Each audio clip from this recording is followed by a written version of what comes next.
देश के लिए रविवार का दिन सियासी सुपर संडे की तरह बीता। महाराष्ट्र में एनसीपी में ऐसी फूट मची कि पवार का पावर बेअसर दिखा, जिसके बाद कई दौर की प्रस्वारता चली, लेकिन इस भगदड़ का असर महाराष्ट्र से लगभग 1500 किलोमीटर दूर पटना में दिखा। इस देश की राजनीति में हमेशा से ये देखने को मिला है कि जो भी बेमेल गठबंधन बनते हैं उसे फूट का सामना करना ही पड़ता है।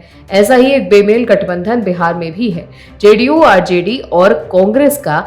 अब जैसे ही महाराष्ट्र में फूट पड़ी, नीतीश जी अपने विधायक सांसदों से मिलने लगे कि कहीं अगली बारी उनकी पार्टी की ना हो जाए।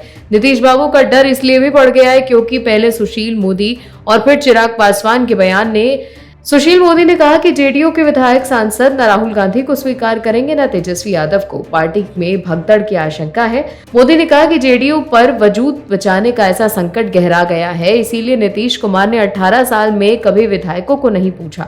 आज वो हर एक से अलग अलग मिल रहे हैं। लेकिन राष्ट्रीय लोक जनशक्ति पार्टी के नेता रामविलास पासवान के बेटे चिराग पासवान ने कहा कि नीतीश कुमार को भी अपनी पार्टी में फूट का डर है। उनकी पार्टी के भी कई नेता दूसरी पार्टियों के संपर्क में हैं। क्या है खबर, बताते हैं आपको।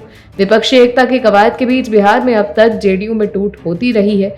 करीब दर्जन भर नेता जेडीयू छोड़कर जा चुके हैं। इस बीच विपक्षी एकता को सबसे बड़ा झटका महाराष्ट्र में लगा। एनसीपी शरद पवार के भतीजे अजीत पवार ने पार्टी तोड़ दी। एकनाथ शिंदे के नेतृत्व वाली सरकार में उन्हें डिप्टी सीएम भी बना दिया गया। अजीत पवार ने दावा किया कि एनसीपी के 40 विधायक उनके साथ हैं।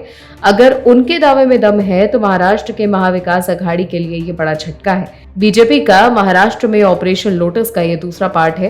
पहले पार्ट में शिवसेना टूटी थी। एकनाथ शिंदे ने शिवसेना विधायकों की बड़ी जमात को लेकर शिवसेना का अलग गुट बना लिया था।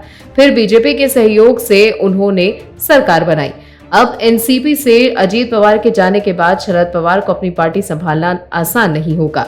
बिहार में भी इसका असर दिख रहा है। आरजेडी के साथ नीतीश कुमार के जाने के बाद से ही जेडीयू में बगावती स्वर दिखाई देने लगे हैं। उपेंद्र कुशवाहा ने तो इसे ही आधार बनाकर अपना अलग रास्ता चुन लिया। इसके बाद करीब 1 दर्जन नेता जेडीयू छोड़ चुके हैं। आशंका जताई जा रही है कि अभी जेडीयू से और भी लोग नीतीश का साथ छोड़ सकते हैं। इसका आभास तो नीतीश को भी है, इसीलिए वो लगातार अपने विधायकों, सांसदों और विधान परिषद के साथियों से 1-to-1 मुलाकात कर रहे हैं। ऐसे में लोकसभा चुनाव तक विपक्ष के लिए अपने नेताओं को अपने साथ बनाए रखना काफी मुश्किल हो रहा है। वहीं बीजेपी जो दावा कर रही है कि महाराष्ट्र की तरह बिहार में भी नीतीश कुमार की पार्टी जेडीयू में टूट होने वाली है, उसमें कितनी सच्चाई है ये तो वक्त ही बताएगा। लेकिन बीजेपी के ट्रैक रिकॉर्ड को देखें तो बीजेपी का बिहार में भी महाराष्ट्र की तरह बड़ा अभियान चल रहा है, तो कोई आश्चर्य नहीं होगा। और भी वीडियोस देखने के लिए चैनल को सब्सक्राइब करें और बेल आइकन को दबाएं।